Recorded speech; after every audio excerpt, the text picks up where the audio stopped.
राजस्थान में चुनावों का मौसम आ गया है और मेरी एस्ट्रोलॉजी में इंटरेस्ट के चलते आए दिन लगातार लोग मुझसे संपर्क करते रहते हैं कि देखिए इस चार्ट के अंदर मेरे राजनीति के योग है कि नहीं, और वो मैं इलेक्शन लड़ूं तो किस प्रकार की संभावनाएं बनती हैं।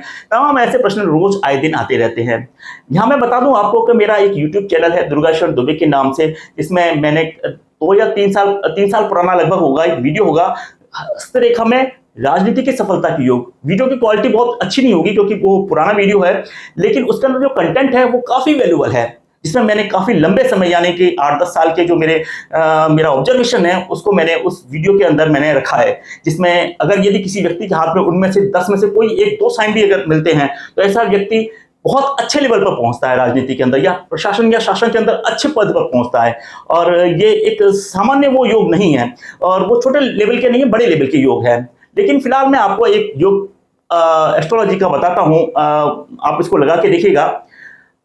किसी भी लग्न की कुंडली हो आपकी, चौथे हाउस के स्वामी का संबंध 10वें हाउस के स्वामी के साथ किसी भी प्रकार से हो जाए तो ये राजनीति में के लिए एक अच्छा योग माना जाता है। यदि ये रिलेशन केंद्र और त्रिकोण में हो रहा है तो और भी अच्छा माना जाता है। 6-8-12 में ना हो, 6-8-12 थोड़ा स्ट्रगल करा देते हैं और इसमें सफलता की संभावना थोड़ी सी कम होती है। यहाँ एक चीज ध्यान रखना जरूरी है, लग्नेश का मजबूत होना बहुत जरूरी है। लग्नेश मीन्स हम स्वयं, हमारी विल पावर।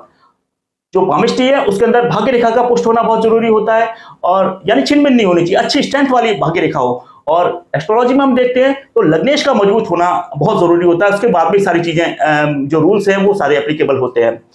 अब ये बात तो हुई एक राजनीतिक योग की।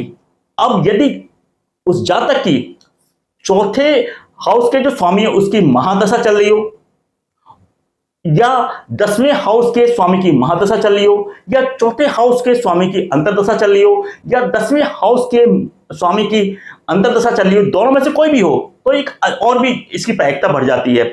अगर 10वें हाउस के स्वामी की महादशा में चौथे हाउस की अंतर्दशा चल रही हो, या चौथे हाउस के स्वामी की महादशा में 10वें स्वामी के जो अंतर्दशा चल रही हो, तो ये प्रोबेबिलिटी बहुत ही अच्छी बन जाती है। यानी ये संभावना बताती है कि उस जातक यदि इस समय कैरियर में पॉलिटिक्स के अंदर जाता है तो उसकी सफल होने की संभावना बहुत ज्यादा होती हैं। और यदि गोचर के अंदर भी यदि कोई कॉम्बिनेशन ऐसा बन जाए कि 4th हाउस और 10th हाउस अगर एक्टिव हो जाए और भी ज्यादा उसको पावर मिल जाए, तो ये बिल्कुल आप सत्य मानिए कि ऐसा व्यक्ति के लिए यही चुनाव में जाना बहुत इस समय उसके लिए फायदेमंद और बेनिफिशियल हो सकता है। तो ये सामान्य सा सूत्र है, लग्नेश का मजबूत होना जरूरी है, चौथे हाउस का जो लॉर्ड है, 10th हाउस लॉर्ड है, उनका रिलेशन होना बहुत जरूरी है, केंद्र त्रिकोण के अंदर है तो यह बहुत अच्छी बात है, और इनकी अंतर्दशा और महादशा चल रही हो तो उसकी प्रायिकता और ज्यादा बढ़ जाती है। और यदि गोचर ट्रांजिट यहां पर भी उसको सपोर्ट मिल जाए तो फिर तो कहने ही क्या है।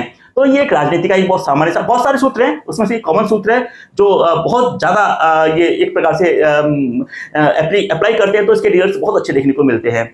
उम्मीद करता हूं कि वीडियो आपको पसंद आएगा, शेयर कीजिएगा और अपनी राजनीति से जो संबंधित लोग हैं उनको भी बताइएगा। शुक्रिया, शुभकामनाएं।